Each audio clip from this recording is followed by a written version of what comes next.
The month of February is finished, and I hope yours was filled with whatever it is that satisfies your soul this time of year.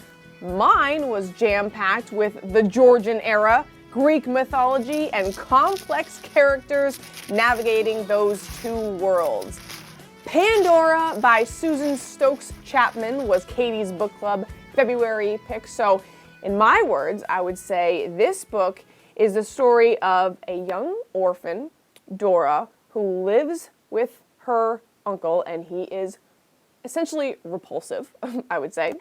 And he has taken over her parents' antiquities shop, and he acquires a mysterious Greek vase, and Dora will stop at nothing to figure out the truth about this vase. We have author Susan Stokes Chapman with us today via Zoom. How you doing, Susan? Oh, I'm very well, thank you. How are you, Katie? I am great, and you are joining us from the UK. Yes, I am. Yes, Wow. In wet and very cloudy, dreary Wales. Oh, no. Pandora, we loved it.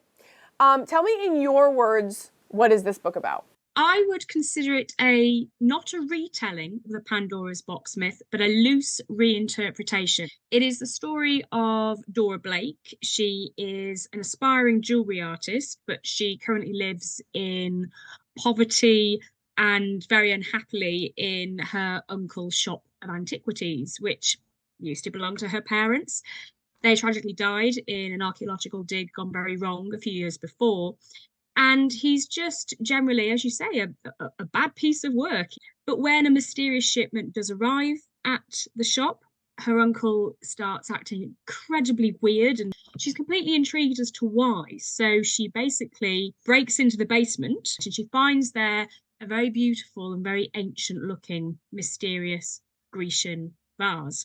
She teams up with young antiquarian scholar Edward Lawrence, and basically together they start unlocking secrets about the vase that essentially takes them through to where they want to be in the future. You mentioned, of course, the myth, Pandora's box.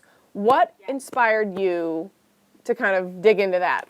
So obviously I've said vase here. That's very different from Pandora's box, which is the terminology which we're all very much used to hearing. Pandora's box was a mistranslation. The word pithos, which is the word I use in the novel and means vase, was mistranslated into the word pyxis, which essentially means box. Of course, then we have to start wondering, why on earth did I put a ancient Grecian vase into Georgian London? The answer is A, I'm not a classicist and I never have been. My heartland, my passion is the Georgian era, and it always has been. What I essentially found out is that the Georgians were obsessed with the ancient world. That's so cool, though, to see how it came together. One of my readers, Cheryl Pond, she said that the characters reminded her of Dickens' characters.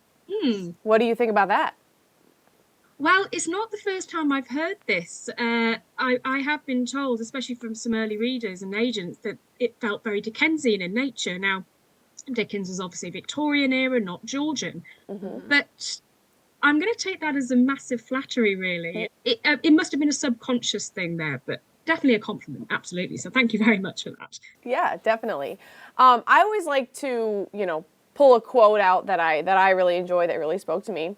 And one of the ones that I really enjoyed was when you wrote, it is as if she has woken from a stupor, as if until now there has been a veil that has shielded her from feeling more than she should. It is as if she can finally see. And this was kind of about Dora when she is realizing a lot of her anger towards Hezekiah, realizing that she really misses her parents more than she ever has before.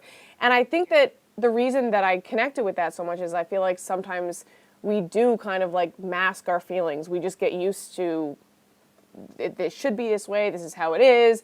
And kind of what inspired you to kind of write that kind of quote, I guess? I'm surprised you've picked that one out, actually. It's a good one. I don't think we do this fully deliberately, but I think there's definitely an element of us as authors writing ourselves into some of our characters. I lost my father when I was 16 years old, so this is over 20 years ago now.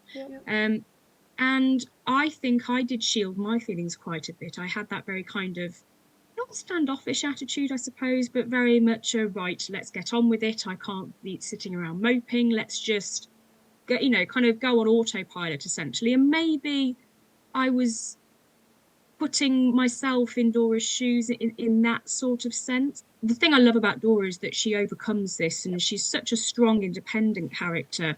It gives her strength and agency rather than her becoming, I suppose, a victim. Definitely. I think, when I finished the book, I think I had this sort of like empowered feeling, like Dora, she did it. She figured it out. And I think I felt empowered. I also felt like, oh my gosh, her parents, they set her up like greatly, like they nailed it, Yeah. And how did you kind of like want people to feel after they finished this book? I think that sort of thing. So again, let's go back to the Pandora box myth, in the sense of all the evils of the world came out, but hope remained. And I tried very much to address every single evil in the book, whether it's subtly or kind of more obviously.